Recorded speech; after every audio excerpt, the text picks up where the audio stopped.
पदयात्रेचा समारोप संविधान बचाव रॅलीच्या माध्यमातून परभणी या ठिकाणी आम्ही समारोप करणार आहोत। सोबतच जे निरीक्षक आम्ही पाठवले होते संघटना पुनर्बांधणीच्या अनुषंगाने, कारण अखिल भारतीय काँग्रेस कमिटीने 2025 वर्ष जे आहे हे संघटनाचं वर्ष ऑर्गनायझेशन इयर म्हणून जाहीर केलेलं आहे आणि त्या अनुषंगानं नवीन तालुका अध्यक्षांच्या निवड असतील, त्यांची रूपरेषा असतील, त्यांचा आलेला एकंदरीत जो निरीक्षकांचा अहवाल आहे आणि निरीक्षकांच्या भेटीच्या संदर्भामध्ये खूप चांगल्या पद्धतीने या ठिकाणी माहिती आम्हाला प्राप्त झालेली आहे। त्यांचे अहवालही हे मिळतील। तर आज चांगली चर्चा, सकारात्मक चर्चा ही आमच्या राज्य कार्यकारिणीची संपन्न झालेली आहे। हे करत असतानाच पक्षाच्या वतीनं जिल्हाध्यक्षांनी नेमके कसे कामं करावेत, काय करावे त्या संदर्भात देखील रीतसर चर्चा ठरली। कारण अकाउंटेबिलिटी, पदावर बसलेल्या माणसांनी काय काम करावं आणि ते मॅन्डेटरी स्वरूपाचं कसं असेल या संदर्भातही चर्चा संपन्न झाली। जिल्हाध्यक्षांनी दर महिन्यात स्वतः जिल्हाध्यक्ष असणाऱ्या जिल्ह्यात 10 संपूर्ण दिवस हे ब्लॉक लेवलवर त्यांनी दौऱ्याचं आयोजन करावं असे आज निश्चित झाले।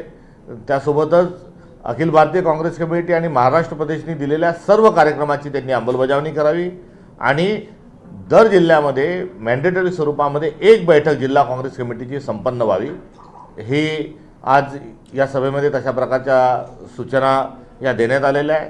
तर ब्लॉक अध्यक्षांनी 8 दिवस वेगवेगळ्या ग्रामपंचायत गावांवर, पाड्यांवर, वस्त्यावर जाऊन त्यांनी 8 संपूर्ण दिवस त्यांनी दौरा करावा। सोबतच संघटनेचे आंदोलनात्मक, रचनात्मक आणि जे उपक्रम असतील त्या उपक्रम त्यांनी संपूर्ण उपक्रम त्यांनी त्या ठिकाणी लागू करावेत, कार्यक्रमांमध्ये आणि तालुका काँग्रेस कमिटीची एक बैठक जी आहे ही प्रत्येक महिन्यात व्हावी आणि ती होत असताना महिन्याच्या पहिल्या आठवड्यात निश्चित दिवशी मंगळवार किंवा बुधवार या दिवशी ही बैठक घ्यावी। हा देखील एक मॅन्डेटरी स्वरूपाचा हा जो निर्णय हा आज घेण्यात आला। तर प्रदेश प्रतिनिधी जे आहेत, जे प्रदेशच्या पदाधिकारी जे आहेत, प्रदेशचे चिटणीस असतील, उपाध्यक्ष असतील, सरचिटणीस असतील, हे जे पदाधिकारी आहेत प्रदेशचे, यांनी 6 दिवस आपल्याला नेमून दिलेल्या म्हणजे प्रभारी असणाऱ्या जिल्ह्यांमध्ये त्यांनी 6 दिवस दौरे करावे, संपूर्णतः ब्लॉक लेवलपर्यंत जावं। त्यानंतर 2 दिवस जे आहेत हे 2 दिवस त्यांनी प्रदेश काँग्रेस कमिटीने नेमून दिलेलं काम इतर ठिकाणचं, इतर जिल्ह्यातलं, महाराष्ट्रभराचं ते करावं व 2 दिवस जे आहेत ते 2 दिवस स्वतःचा जो मूळ जिल्हा आहे, नेटिव्ह प्लेस आहे, त्या ठिकाणी त्यांनी दौरे करावेत। असा 10 दिवस जो आहे हा प्रदेश प्रतिनिधींच्या माध्यमातून त्यांना सुनिश्चित स्वरूपाचा एक अकाउंटेबिलिटीचा एक काम हे आम्ही सोपवत आहोत आणि स्वतःच्याही जिल्ह्यामध्ये आंदोलनात्मक कार्यक्रमामध्ये त्यांनी सहभागी व्हायचं आहे। तर हा संपूर्ण आज ठराव आम्ही पारित केला आणि याच प्रकारच्या ज्या सक्त स्वरूपाच्या ज्या सूचना आहेत या दिल्या आहेत। सोबतच दर महिन्याच्या 10 तारखेला त्यांचा हा अहवाल जो आहे हा ईमेलद्वारे आम्ही प्राप्त करणार आहोत।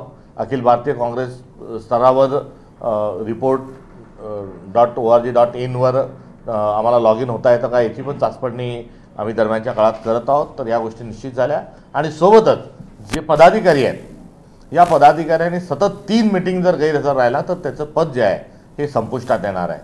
पदाधिकारी आहे तर तो एका दुसऱ्या मीटिंगला काही कारणास्तव परवानगी न घेता आला तर चालेल, मात्र पदाधिकारी आणि सातत्याने गैरहजर राहणं असं अजिबात चालणार नाही। हे देखील आजच्या मीटिंगमध्ये या प्रकारचा देखील एक नियोजन आणि एक शिस्त आणि एक जबाबदारी, उत्तरदायित्वाची भूमिका ही आम्ही या ठिकाणी स्वीकारलेली आहे। सोबतच पोप यांच्या मृत्यूच्या निमित्तानं शोक संवेदना पारित करणारा ठरावही आमचा संपन्न झाला। हिंदी भाषेची सक्ती नसावी आणि हिंदी भाषेच्या सक्तीच्या नावावर जो मराठी भाषेला नेस्तनाबूत करण्याचा जो प्रयत्न आहे आणि मराठी भाषावर जे आलेलं संकट आहे हे टळावं याकरता ही सक्ती वापस घ्यावी अशा स्वरूपाचा देखील ठराव हा आम्ही घेतलेला आहे आणि मुख्यमंत्र्यांनी या संदर्भात जे भूमिका घेतली आहे ही अत्यंत चुकीची आहे। त्या चुकीच्या भूमिकेच्या अनुषंगानं देखील आमची त्या ठिकाणी चर्चा झाली। जे रामदेव बाबा हे पेट्रोल 40 रुपये, 30 रुपये, 35 रुपये वगैरे सांगत होते, पुढे अजून त्यांनी काळे पैसे आल्यानंतर काय काय होईल हे सांगितलं, तसं तर काही झालं नाही. शेतकऱ्यांचं कर्जमाफ झालं नाही, मात्र स्वतः अनेक पैशांची माफी घेऊन ते खुशाल मोकळे झालेले आहेत.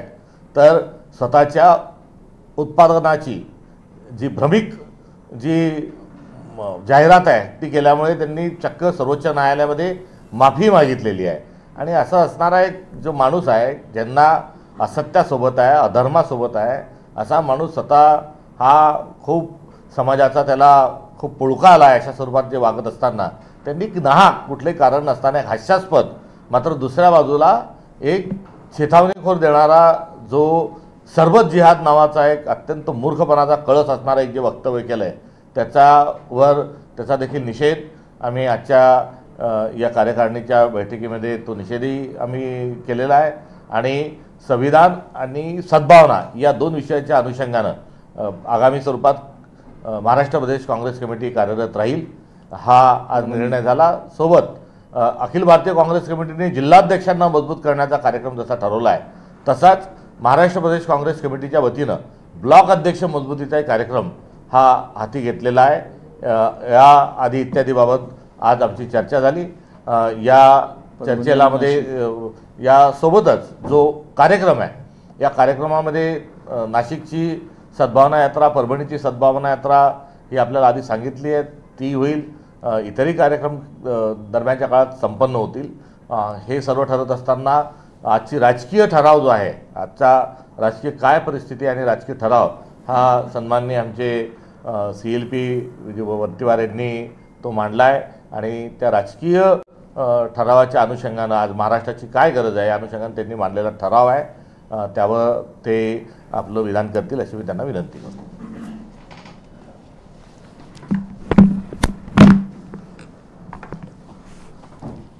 उपस्थित पत्रकार मित्र आणि माननीय प्रदेशाध्यक्ष, माननीय आमचे नसीमभाई,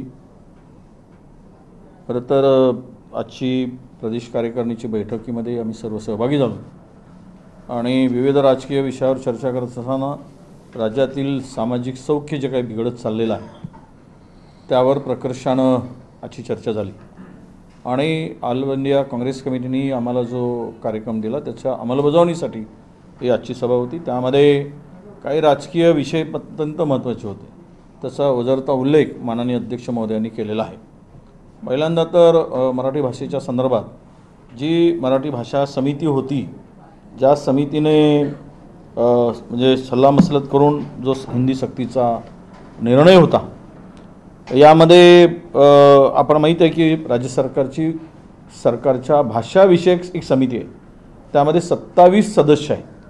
आणि भाषाविषयक समितीच्या माध्यमातून चर्चा करून कुठल्या भाषेला जे काही आता तरी भाषीय लागू करायची जे काही चर्चा राज्यामध्ये मुख्यमंत्र्यांनी घेण्याचा निर्णय घेतला, त्याला कुठलीही सल्लामसलत केलं गेलं नाही. आणि त्याच्या संदर्भात त्या समितीचे अध्यक्ष लक्ष्मीकांत देशमुख यांनी जो विरोध केला त्याचं आम्ही स्वागतच करतो. कारण ही एकाधिकारशाही आहे किंवा ही हुकुमशाही प्रवृत्ती आहे की तुम्ही जर या सगळ्यासाठी कुठलीही गोष्ट लागू करताना त्यासाठी जर विविध समित्या ठेवल्या आहेत, त्यांच्याशी कुठेतरी चर्चा न करता तो एकतर्फी निर्णय लागू करणं हे निषेधार्ह आहे.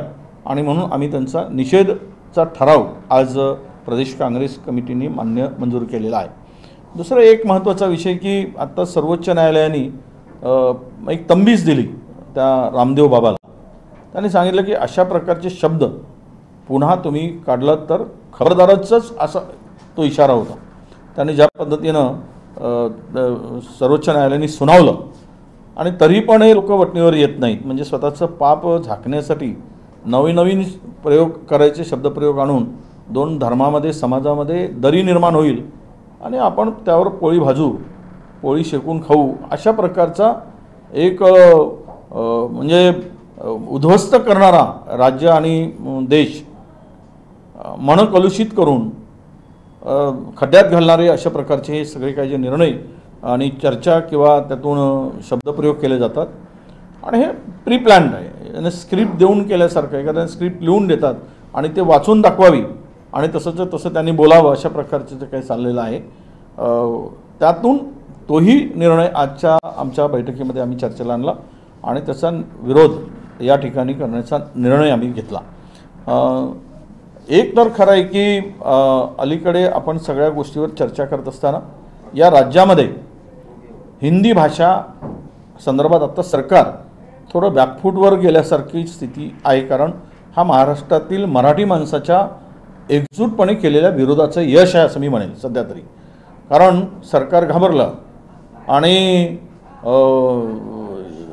ही जी सक्ती मग महाराष्ट्रात लागू करत असताना मराठी भाषेला अटकेपार झेंडे ज्या मराठ्यांनी रोवले त्या राज्यामध्ये मराठी भाषा लागू करणार का? मग ते गुजरात असेल किंवा उत्तर प्रदेश असेल, मध्य प्रदेश असेल, या राज्यामध्ये तिसरी भाषा म्हणून मराठी भाषेला स्थान देणार का? हा खरा प्रश्न आहे. एक ट्विट तामिळनाडूच्या मुख्यमंत्र्यांनी केलेला आहे, तोही सगळ्यांनी आपण बघितला आहे. त्याच्या ट्विटवरून हे लक्षात येईल की सरकार आता त्यामुळे स्पष्टपणे सरकारची भूमिका बदलल्याची स्थिती, की आता ते बदलत आहेत की नाही पण तो सध्या तरी बॅकफूटवर आहे. पण याला कडाडून विरोध आम्ही सगळ्यांनी करायचा निर्णय घेतला आहे. हिंदी भाषा ही ऑप्शनल ठेवा, ती सक्तीची नसावी, आणि तिसरी भाषा तर अजिबात असू नये ही आमची पक्षाची भूमिका माननीय अध्यक्ष महोदयांनी मांडली, आणि तसाच पद्धतीचा ठराव आजच्या बैठकीमध्ये आम्ही तो ठेवलेला आहे. आणि विशेष करून आजची ही बैठक अगदी कमी कालावधी होत असताना आम्हाला जे हे वर्ष संघटन वर्ष म्हणून साजरा करायचा निर्णय आमच्या अध्यक्षांनी जाहीर केला, तोही फार महत्त्वाचा विषय आहे. आता या सगळ्या परिस्थितीमध्ये राजकीय स्थिती महाराष्ट्राची, जे काही महाराष्ट्राची राजकीय परिस्थिती किंवा हे बिघडवण्याचं काम जे सुरू झालेलं आहे, म्हणजे असं आहे की महाराष्ट्रातली एकूण स्थिती पाहिली तर सध्या विकास हा विषय राहिलेला नाही, विनाशाचा विषय मोठ्या प्रमाणात होतो आहे. खरं तर सरकार विकासासाठी येतात, पण हे महायुतीचं सरकार विनाश करायसाठी आलं काय हा खरा प्रश्न येतो. कारण विकासाच्या मुद्द्यांना बगल देऊन विनाशाचे मुद्दे पुढे आणून एक सामाजिक सलोखा बिघडवण्याचं पाप अलीकडे जोरात सुरू झालं आहे, आणि त्याला खतपाणी घालण्याचं काम सुरू झालं आहे. म्हणजे काही मंत्री तर उघड विरोधकांना चॅलेंज देतात की आम्ही आता तुम्हाला बघून घेऊ.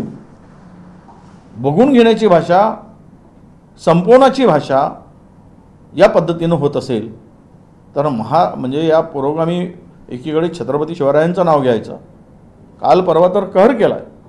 कुठल्या भाषेमध्ये आपण कुठलं काय शब्द वापरतोय?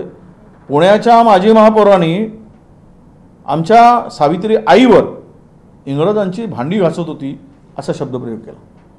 म्हणजे शब्द यांच्या तोंडाला कुलूपच राहिलेला नाही.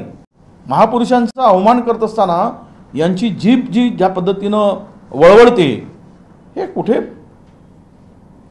म्हणजे नियोजित आहे का? सत्ताधारी पक्षाची माणसं सावित्रीबाईंचा असा उल्लेख करून अपमान करणं, म्हणजे त्या बाईंना खरं तर शिक्षणाच्या वाटा कोणी मोकळ्या केल्या असतील तर सावित्र्यांनी केल्या, म्हणून त्यांच्या मुखातून काही शब्द निघतात आणि ते विखारी शब्द व्हावेत, विषारी शब्द निघावेत, अवमानजनक शब्द निघावेत. हे महाराष्ट्राच्या संस्कृतीला मिटवण्याचं आणि नवीन पायंडा महाराष्ट्रात पाडण्याचं काम, म्हणजे जो विचार हे सत्तेमध्ये असलेले, सहभागी असलेले घेऊन आलेले आहेत, तो विचार रुजवायचं काम, ज्यांचा महाराष्ट्रातील बहुजन समाजाशी काहीही संबंध नाही, अजिबात संबंध नाही, असे विचार पेरण्याचं काम आणि तो नवा इतिहास लिहिण्याचं काम, त्याचं प्लॅनिंग आणि त्याची नीव ठेवण्याचं काम मला वाटतं की या सत्ताधाऱ्यांच्याकडून होतं आहे. हे त्याचं एक उदाहरण.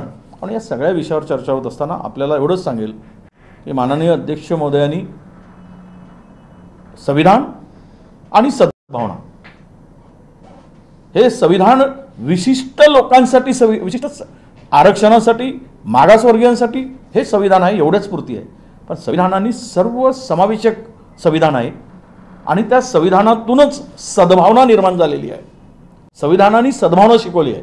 सद्भावनेचा शब्द जरी अलीकडे आपण पाहिला त्या या निर्मितीनंतर आला असेल, संविधानाच्या निर्मितीनंतर जरी आला असेल तरी तो शब्द हा संविधानातून येतो आहे आणि ती सद्भावना निर्माण करण्याचं काम संविधानाने केलं आहे. प्रत्येक घटकाला न्याय देण्याचं काम म्हणून आम्ही त्यावर एक संविधानाचा सर्वसमावेशकता कशी आहे आणि ते कसं संपवलं जात आहे आणि त्यामुळं एक पुस्तिका काढण्याचं काम अध्यक्ष महोदयांनी त्याची जबाबदारी काही तज्ज्ञ मंडळीवर दिली आहे आणि त्या पुस्तिका आम्ही महाराष्ट्रामध्ये संविधानाची उपयुक्तता, संविधानाचा मूळ उद्देश हा शेतकऱ्यापासून ज्या ज्या घटकावर अन्याय होतो त्याला न्याय देणारा आहे ही याची पुस्तिकासुद्धा आम्ही आमच्या प्रदेश काँग्रेस कमिटीच्या माध्यमातून काढण्याचा निर्णय त्या ठिकाणी घेतलेला आहे आणि त्यानंतर अध्यक्षांच्या परवानगीनं एक ओबीसी मेळावा आम्ही संभाजीनगर किंवा मराठवाड्यात एक करायचा त्यावर चर्चा झाली आणि ओबीसीवर अलीकडे जे काही निर्णय होत आहेत त्यामध्ये कुठेही त्यांना कशा पद्धतीनं डावललं जाऊन अन्याय होतो आहे याची सविस्तर त्या ठिकाणी चर्चा व्हावी आणि ओबीसी समाजापर्यंत मेसेज जावा या संदर्भातला आहे। आणि अत्यंत महत्त्वाचा विषय म्हणजे बेरोजगारी महाराष्ट्राची लोक लायबलच नाहीत अशा पद्धतीनं अलीकडे मुंबईत झालेल्या आपल्या इन्कम टॅक्सच्या अधिकाऱ्यांच्या सिलेक्शनमध्ये निवडीमध्ये इथे जवळपास 1297 की 1308 काही लोकांची नियुक्ती केल्या गेली, त्यांचं सिलेक्शन झालं। हे संपूर्ण इंटरव्ह्यू घेणारी माणसं कुठली होती तर ती गुजरात राज्यातून आलेली होती आणि त्यातून केवळ 3 लोक महाराष्ट्राची सिलेक्ट झाली आणि मॅक्झिमम लोक त्यात सिलेक्ट झाली ती गुजरात राज्यातली झाली आणि इतर राज्यातली थोडके झाले। पण महाराष्ट्रातल्या मुंबईमध्ये इन्कम टॅक्स डिपार्टमेंटचे अधिकारी सिलेक्ट करताना निवड करताना फक्त 3 लोकांची निवड व्हावी म्हणजेच महाराष्ट्र आता गुजरातच्या दावणीला गुलाम म्हणून बांधला गेला का किंवा त्यांच्याकडे महाराष्ट्र गहाण ठेवण्याचं आम्ही जे काय म्हणत होतो निवडणुकीमध्ये त्याच पद्धतीनं महाराष्ट्राला वागणूक मिळते काय हा खरा प्रश्न त्या ठिकाणी आहे। आणि अशाच चर्चा अशा विविध विषयावर आज आमची प्रदेशमध्ये चर्चा झाली आणि अध्यक्ष महोदयांनी दिलेल्या सूचनेप्रमाणे ते इम्प्लिमेंट करायचा निर्णय आम्ही सर्वांनी घेतला। ओके सांगितलं नाही आज आम्ही पार्ल्याला चाललो आहे। अध्यक्ष महोदयांनी सांगितल्याप्रमाणे जे जैन मंदिर झालं पाडल्या गेलं त्या जैन मंदिराच्या संदर्भात म्हणजे सरकारची भूमिका आज काल मस्जिद पाडायसाठी होती, आता मंदिर ते अल्पसंख्याकांचं मंदिर म्हणजे हे राज्य नेहमीसाठी अस्थिर ठेवायचा, लोकांमध्ये नेहमीसाठी अनरेस्ट ठेवून मग त्यात एक दबाव की हम करे सो कायदा हम कुछ भी कर सकते आणि या सगळ्या अल्पसंख्याकांना तो मेसेज देण्यासाठी केलेली कृती आहे असं आमचं स्पष्ट मत आहे। म्हणून अध्यक्ष आमचे त्यांच्या नेतृत्वामध्ये आम्ही त्या समाजाचे भेटी घेतो, तिथे त्या ठिकाणी जाऊन आम्ही पाहणी करणार आहोत। हा सुद्धा आजच्या बैठकीत आम्ही ठरवलेला आहे।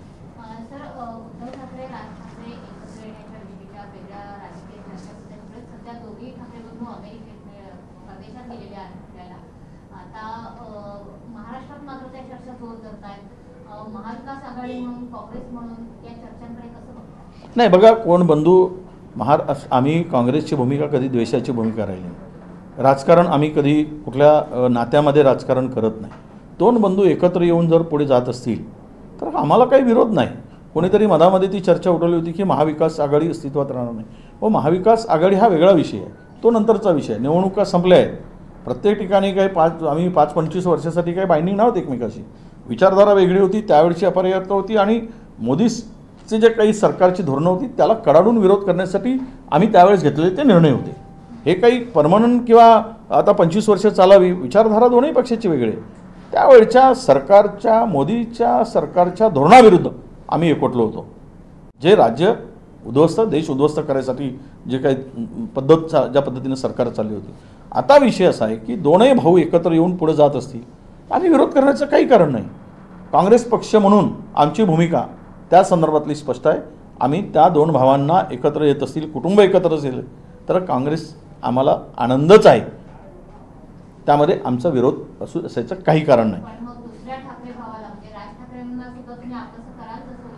हे बघा ह्या असं आहे की म्हणजे शेती पिकण्याच्या पूर्वी आपण शेतीला पीक काढण्याच्यासाठी प्लॅनिंग करणं आहे. पहिले त्यांचं काय पेरलं जातं आहे आणि काय उगवतं आहे त्यानंतर मग तो विषय आहे.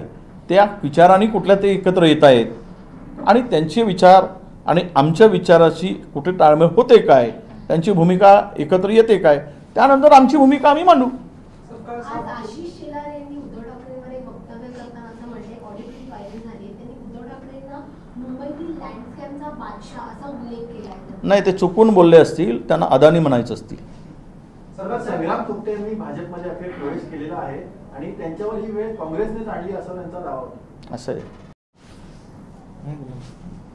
नाही, असं आहे की ज्या घरात 14 वर्ष मंत्रिपद होतं, 3 वेळा ते आमदार म्हणून निवडून आले, ते पक्षाच्या भरोश्यावर आले. यश अपयश राजकारणात येत असतं, पराभव आणि विजय हा प्राप्त होत असतं. नसीमभाई त्याचे उदाहरण आहे. पण त्यांनी त्याच पद्धतीनं ताकद पक्षाला देण्याचं काम सुरू केलं. एका पराजयाने खचून त्या ठिकाणी अशा पद्धतीनं काँग्रेसला दोष देणं, निवडून आले असे दोष दिला असता का? नाही.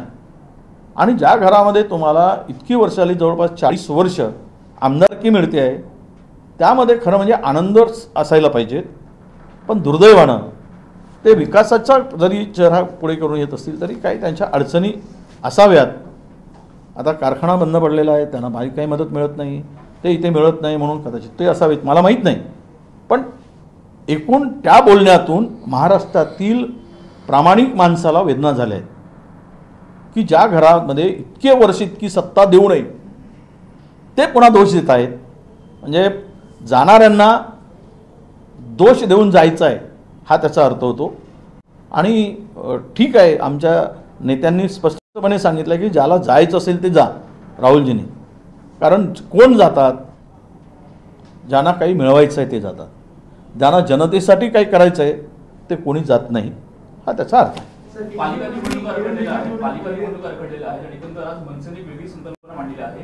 26 एप्रिलला प्रतिपालिका आणणार आहेत, त्यासाठी अनेक पक्षांना निमंत्रण दिलेलं आहे, वर्षा गायकवाड यांना सुद्धा निमंत्रण दिलेलं आहे. कसं पाहिजे संकल्पनेकडे प्रतिपालिका जर होणार असेल तर काँग्रेसची भूमिका काय? हे बघा, मी थोडंसं जुना मागे जातो. वळवळकर सरांच्या तिकडे जावं लागेल. त्यांनी सत्ता आणि संपत्ती मर्यादित लोकांच्या हातात ठेवायचं त्यांचं हे आहे, ते सरकार त्या दिशेनं काम करते आहे. सत्ता ही मर्यादित लोकांच्या हातात असावी आणि संपत्तीसुद्धा मर्यादित लोकांच्या हातात असावी, मोजक्या लोकांच्या हातात असावी. आणि हेच चाललं आहे राज्यात आणि देशामध्ये. सत्तेचं विकेंद्रीकरण व्हायला पाहिजे, पण सत्तेचं केंद्रीकरण व्हायला लागलं आहे. आणि म्हणून या निवडणुका लांबणीवर टाकतात. यात सगळ्यात मोठं नुकसान कोणाचं होतं आहे तर तो ओबीसी बांधवाचं होतं आहे आणि कॅटेगरीच्या लोकांचं होतं आहे. या ज्या रिझर्व्ह जागा आहेत राज्यातील, साधारणतः 49,000 जागा अशा आहेत की संविधानिक अधिकारानं दिलेले ते रिझर्वेशन आहे. त्या सर्व जागावर आता एकही माणूस आमचा निवडला गेला नाही आणि त्याला तो अधिकार प्राप्त झाला नाही. त्यामुळं जे राज ठाकरे करतायत त्या संदर्भातली त्यांची भूमिका जी असेल ती भूमिका मला वाटतं तरी आजच्या पद्धतीनं योग्य आहे. या निवडणुका व्हाव्यात ही त्यांची भूमिका जशी आहे तशी आमची भूमिका आहे. याच्यातून सरकारनं पळ काढू नये.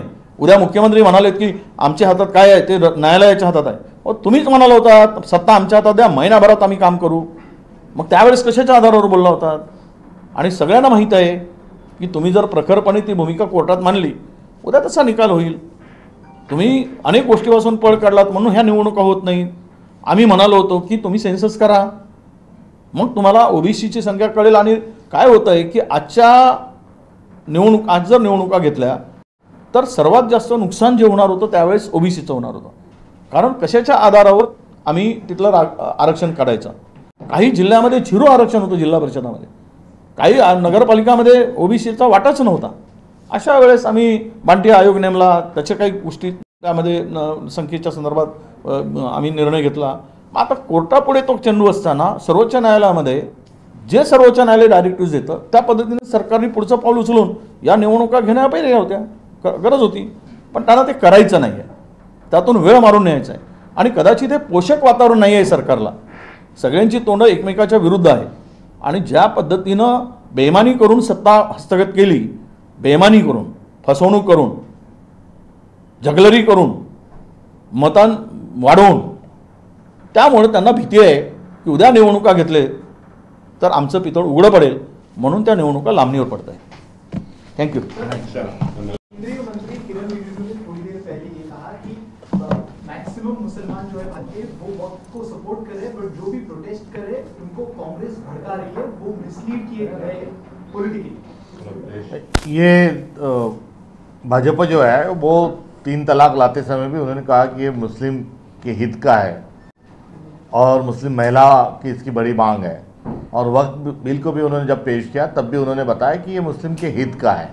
और अभी नया फंडा लेके आ रहे हो कि इसमें बहुत सारे लोग उसका स्वागत करते हैं, तो इतनी ही उनको मुस्लिम समाज से हमदर्दी है, इस बात का मैं स्वागत करता हूँ. और ये थोड़ा खुल के भी और आगे आ जाए और उनके पार्टी में कुछ आगे चल के टिकट भी दे तो अच्छी बात है. मगर बहरहाल ये वक्त का जो बिल लाया गया है उसका केवल और केवल मकसद है जो ज़मीनें जो है, जो प्रॉपर्टी है, उसको हटाने के लिए ये बिल लाया गया है. ये हम पहले कह चुके हैं. और ये अब जो नेहरू जी ने और कांग्रेस के राज में जो स्थापन हुई जो गवर्नमेंट की जो कंपनीज थी, उसको इन्होंने पहले बेच दिया. एयर इंडिया तक भी इन्होंने सब बेच बाच के मोकले हो गए. अब दूसरा जो था वो माइनिंग जो थी, बहुत बेदर्दी के साथ वो माइनिंग के लिए भी लीज दे रहे हैं. और लीज भी किसको दे रहे हैं? जिसको विश्व में बैन किया है सब तरफ, वो अडानी को ही ये लीज दे रहे हैं. तो जो माइनिंग है उसको भी उन्होंने पूरा ख़त्म किया, गवर्नमेंट की कंपनियां बेच दी. और अभी जो सरकारी जो लैंड थी, जैसे धारावी जो थी या गोरेगांव की जो ज़मीन थी, ये सारी भी उन्होंने अडानी को दे दी. 5 लाख. अब इतना सारा सरकारी ज़मीन देने के बाद भी अब इनका मन नहीं भरा, तो अब इनका वक्त की जो ज़मीन है उन पर इनकी नज़र है. आगे चल के और ये जो है मंदिर और चर्च की तरफ ये लोग जा रहे हैं, तो ये सारा जो है गुमराह करने का मामला है. मगर असल में इनकी नज़र जो है ये ज़मीनों पर है. सर, आपसे एक हिंदी में सवाल है. कल आपने मुद्दा उठाया था कि पानी जल जीवन जो अभियान है उसमें भ्रष्टाचार हुआ है. आज कैबिनेट बैठक हुई. कैबिनेट बैठक में जिस तरह से यवतमाल, नासिक, कई जगह पर लोग कुएं में जा रहे, गिर रहे, सरकार कह रही है कि जो पुराना वीडियो आया वो फेक था, हमने उसके खिलाफ केस किए, लेकिन राज्य में इस तरह की घटनाएं हो रही है. पानी को लेकर सरकार ने कहा कि हम सर्वे करो, कलेक्टर को अधिकार दिए. कितनी ये बड़ी समस्या आने वाले दिनों में होगी और आप क्या कहेंगे सरकार? देखो, गवर्नमेंट नाम की प्रोसेस है, चलते रहती है. और जो अभी तक ये सोई हुई थी क्या, इन्होंने यदि कलेक्टर को आदेश दिया, तो ये होता है असल में कि जो दिसंबर माह होता है, तो दिसंबर में ही जो वाटर सिक्योरिटी है उसका मुआयना करना पड़ता है और उसका जो परिपत्र अवक नाम की जो परिपत्रक है उसको भरकर उसका एक कृति आराखड़ा एक्शन प्लान बनाना पड़ता है. मगर इन्होंने एक्शन प्लान बनाया नहीं. ये तो अपने एक्शन रिएक्शन का खेल सरकार के भीतर खेले. तो अभी तक ये सोए हुए थे क्या? और फेक वीडियो की बात कर रहे हो, लोगों की जान जा रही है, पानी की बहुत बड़ी किल्लत है. और इस सब का जो कारण है जल जीवन मिशन में हुआ भ्रष्टाचार, इसका कारण है. और अभी ये सरकार जो है वो सोई हुई थी, इसलिए आज वाटर स्केर्सिटी है और तुरंत इसमें तात्काल वॉर फिटिंग पे ये सारा काम सरकार ने करना चाहिए, ये हमारी मांग है. अन्यथा अगले महीने में इसका बहुत ही बड़ा एक विस्फोट जो है वो देखने के लिए मिलेगा. अप्रैल का माह चल रहा है, मगर 20 तक, और मगर जो टेम्परेचर जो है वो 45 के ऊपर चला जा चुका है. तो 30 जून तक जो वाटर स्केर्सिटी है उसका कुछ नहीं हुआ. आदरणीय हमारे विजय वडेट्टीवार जी का जो होम डिस्ट्रिक्ट जो है, गृह जिला जो है, उसमें 45 के ऊपर टेम्परेचर चला गया है. अब लोग जो है उसकी चपेट में आने लग गए, धूप की चपेट में. उसको लेके आपत्ति व्यवस्थापन का भी उनके पास कुछ नहीं है. और ये हम विपक्ष के नाते नहीं कह रहे, तो ये हकीकत है कि पानी की बहुत बड़ी किल्लत है और किल्लत का कारण है जल जीवन मिशन में हुआ भ्रष्टाचार. और आज की जो कैबिनेट हुई उसमें इन्होंने जो अनशन जो जवाब दिए, उसके बदले हमने जो व्हाइट पेपर पब्लिश करने की बात की थी कि कौन से जिले में कितने पैसे जल जीवन मिशन के लिए, कितनी योजनाएं थी, कितनी पूरी हुई, कितने से पानी आ रहा है, ये उनसे आज की कैबिनेट के माध्यम से इसका ऐलान होना चाहिए था. मगर अब वो कलेक्टर को आदेश दिए, तो कलेक्टर को सिर्फ सुबह दोपहर शाम थोड़ी आदेश दिया करते हैं. कलेक्टर अभी तक सोए हुए थे क्या? शासन अभी तक सोया हुआ था क्या? ये हमारा उसके पर प्रतिक्रिया है. नहीं, इस जल जीवन मिशन के लेकर, भ्रष्टाचार को लेकर आपको पता होगा कि चंद्रपुर के जल जीवन मिशन के एग्जीक्यूटिव इंजीनियर के यहाँ पे एंटी करप्शन ने उसको पकड़ा था. उसके घर पे तलाशी पे 80 लाख रुपए नगद राशि मिली एग्जीक्यूटिव इंजीनियर के. आप समझे कि एक एग्जीक्यूटिव इंजीनियर के चंद्रपुर के 80 लाख रुपए कैश मिलता है, तो ये भ्रष्टाचार कितना बड़ा होगा. और ये छुपाने की बात सरकार मत करे. ये मंत्रालय तक इसकी जड़ें है और सब लोग इसमें शामिल है। ये तो छोटा पकड़ा गया तो 80 लाख मिले, अगर बड़ा पकड़ा जाता तो ये करोड़ों रुपए मिलते। ये पूरी योजनाओं का बट्टा बोर्ड सत्यानाश करने का काम पूरी सरकार प्रायोजित हो रहा है।